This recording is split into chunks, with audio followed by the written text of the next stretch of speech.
the only singer from India who has been invested in by Hollywood, by none other than, of course, music mogul of Hollywood, Tony Mercedes.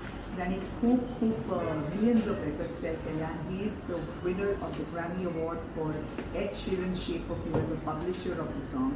And Tani invest केला in Rema Sardesai, the only singer in India that has been invested in there. And of course the song was recorded in LA and the musical थंयच केल्लें recorded, पूण शूटूय थंयच केल्लें. पूण Power of Love is the song, it's there on YouTube.